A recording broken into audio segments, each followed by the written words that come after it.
Hey guys, as you might notice, this episode is in English. Why? We have been to ProWein and have been interviewing several experts from the wine business to get their latest reviews and information. So if you want to know what's trendy in 2023, what emerging markets we can expect from the wine business in the next upcoming years, and what you definitely have to taste, listen to this podcast episode. And if you like what you hear, hit the subscribe button. We're happy to see you every weekend for the weekly roll-up of the wine business. Enjoy the content.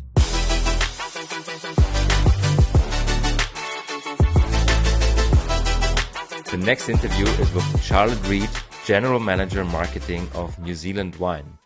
She not only answered all our questions regarding trends in emerging markets, she also gave us huge insights on the new marketing campaign of New Zealand Wine, Altogether Unique.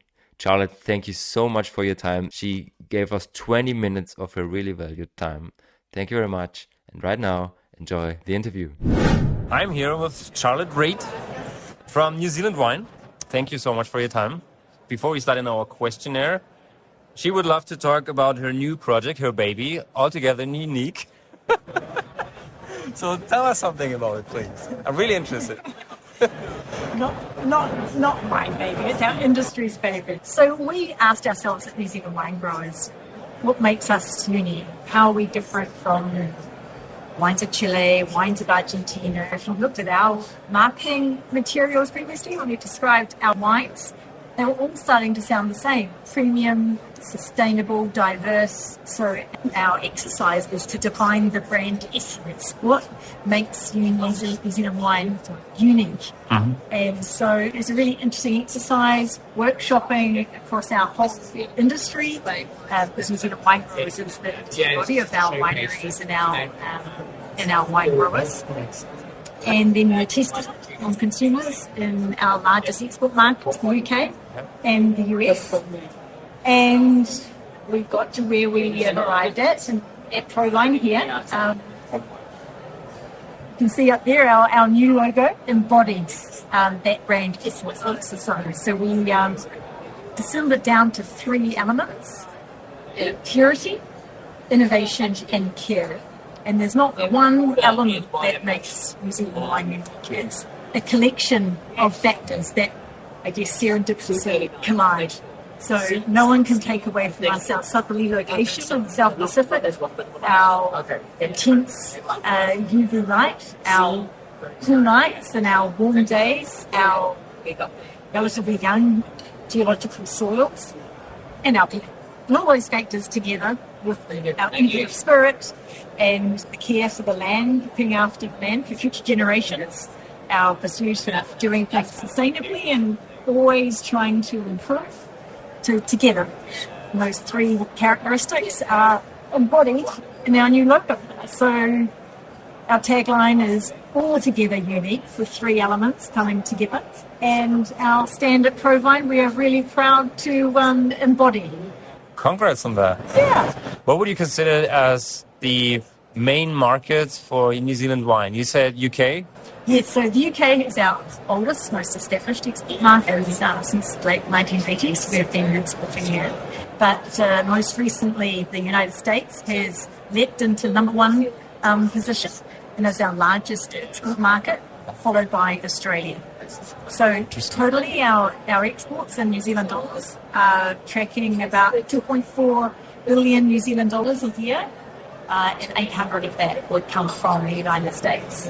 So we have a very diverse set of export markets. We have a list of over 100 countries in the world that you find New Zealand wine, but those are our three strongest markets. We are also growing very strongly in Canada. So we expect for too long North America, both Canada and the United States, will hit the $1 billion export mark, which is going to be a very exciting milestone for us. Because it wasn't that long ago that all New Zealand exports were $1 billion. Mm-hmm. So we're growing really quickly.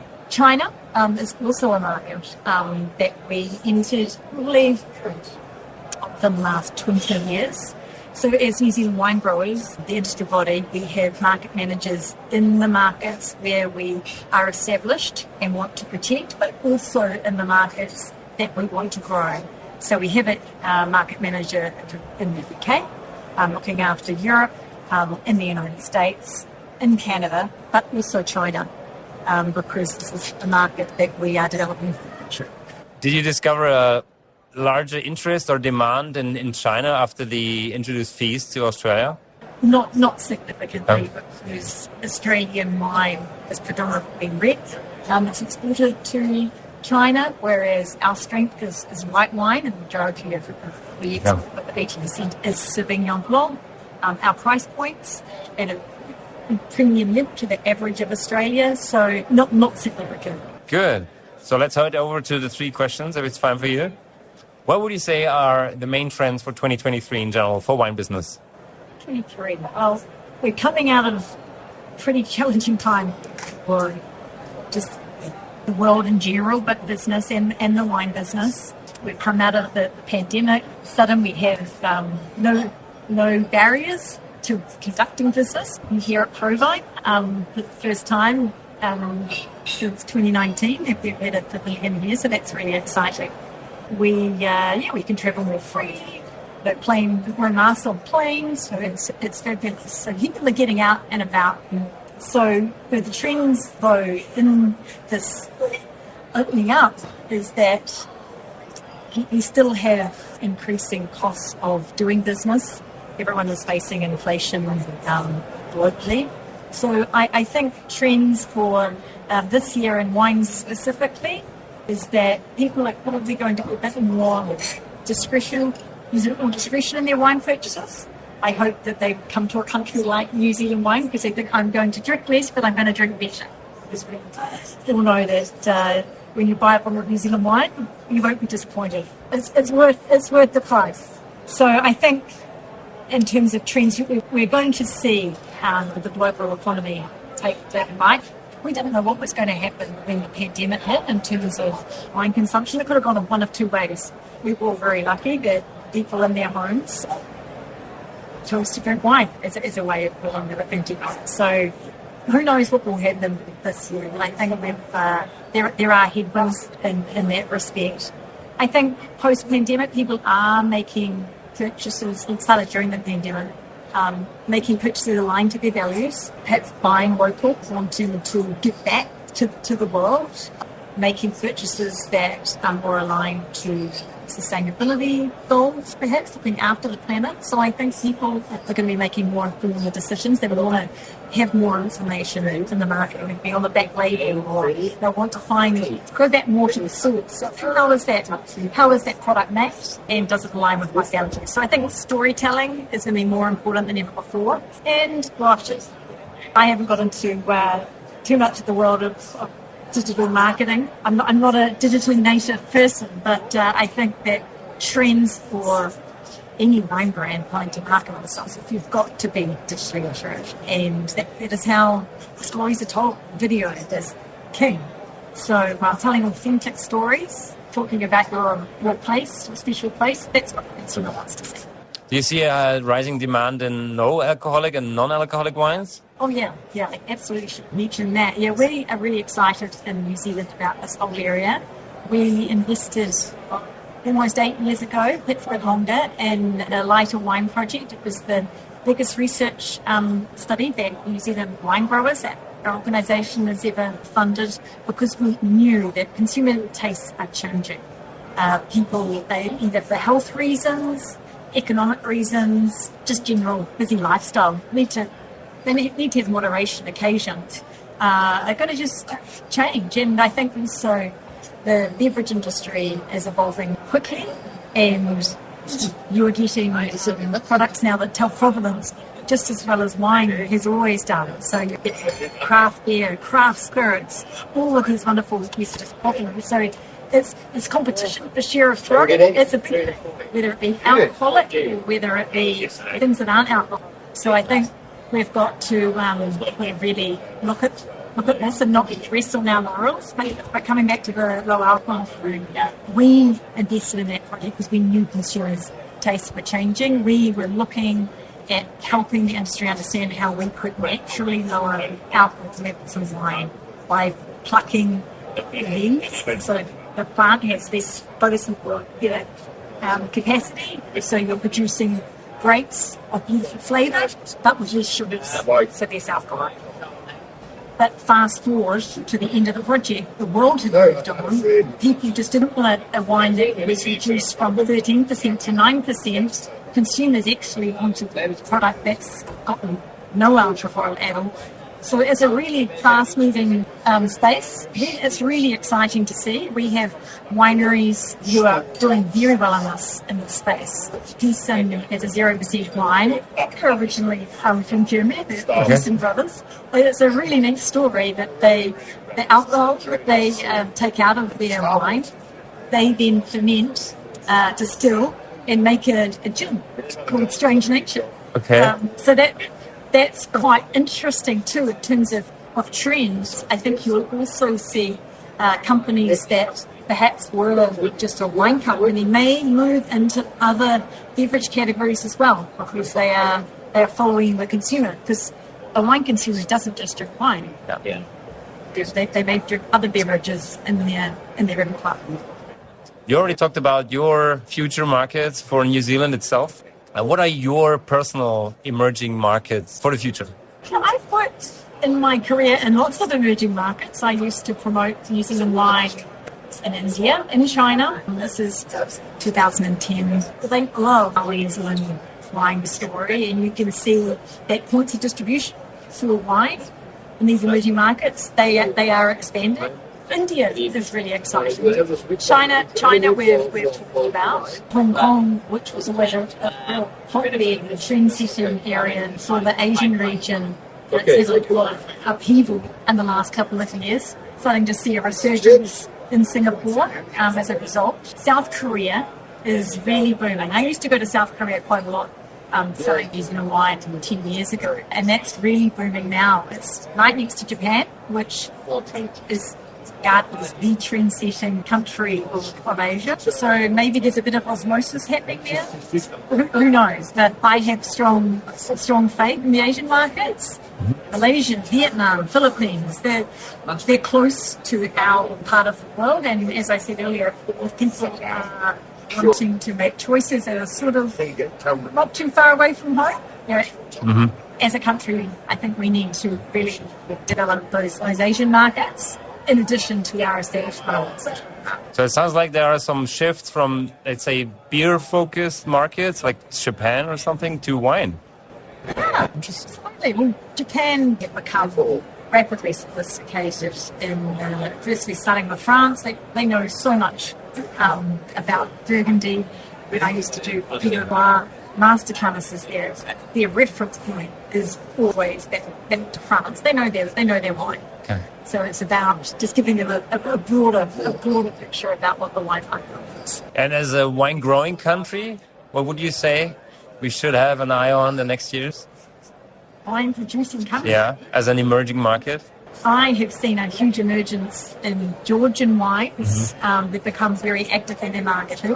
I would like personally to learn more about those, because I think there's then wine-producing countries that do produce fabulous wines, but due to external pressures, geopolitical pressures, have not been able to perform to the best of their abilities.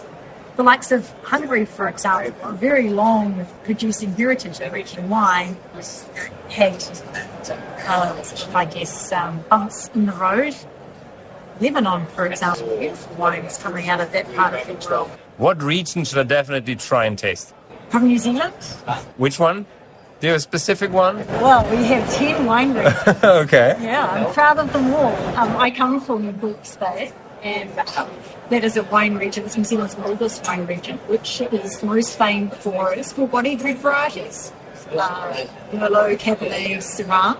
But increasingly in the cooler areas, known for Pinot Noir. And then you have, obviously, we don't need to talk about what everyone knows, Marlborough Sauvignon Blanc, but that doesn't just produce Sauvignon Blanc. It has, we have over 40 grape varieties planted in New Zealand, so there's lots to try there. So Oxford Marlborough are our leading in terms of size, but then you've got Centro Otago, which is synonymous with Pinot Noir, that doesn't just produce Pinot Noir, they produce Blaufränkisch, do you believe?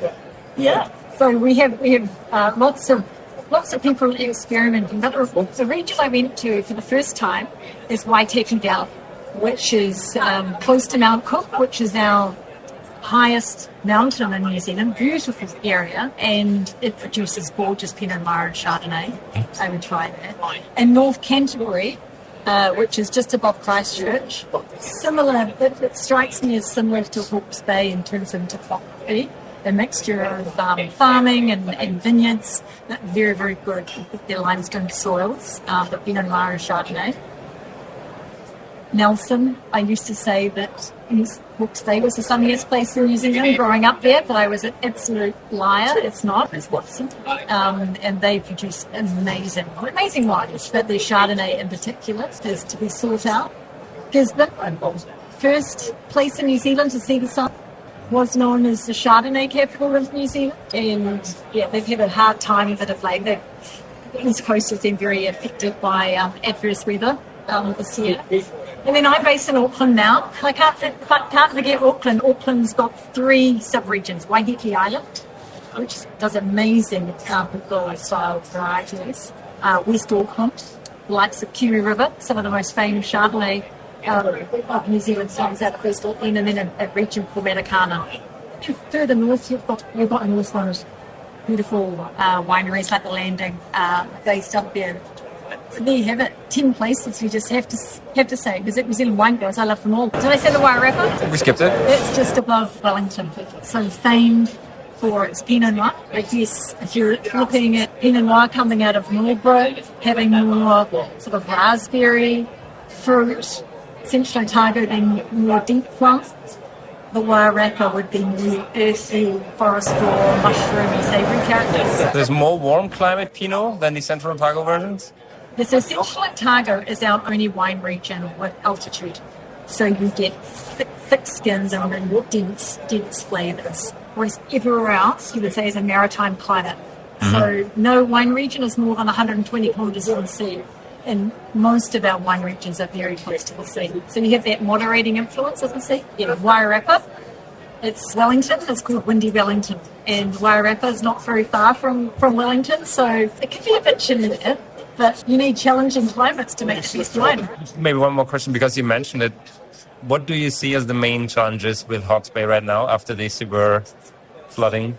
Well, I feel it firsthand because I have family there. Are you okay? Yeah, okay. It's fine. To make wine, right, you need water, you need connectivity and transport, and you need power, you need electricity. And so we're right now in the starting our vintage. And so it happened our Cyclone Gabriel happened at quite a challenging time. And thankfully, it was only a small subsection of Hawke's Bay, so you'll still see lots of amazing wines coming out of Hawke's Bay. There have been some regions affected, but we're doing all we can to support them. Actually, on the 20th of this month, which is Tuesday, they're having this initiative across the country called Cooking Up a Storm, and it's said to be New Zealand's biggest dinner party. So across the country on Tuesday the 20th, all the participating restaurants will be serving a 2-course meal, and we put the call out to our wineries, and we had well over 100 wineries donating wine. I think we've got 4,000 bottles of wine being donated. So the whole wine industry is generously supported to raise money for this cause. Yeah, so we're trying to just help those in need. So coming back to your slogan, isn't it? The New Zealand wine and new slogan. Altogether unique. Everywhere is unique. That was the Brand Essence project, right? It was about what is that secret sauce? What makes you distinguish from your rivals? And we came back to the fact that it's not just one thing, that altogether it's silly. Yeah. Thank you so much for your time. It was really interesting.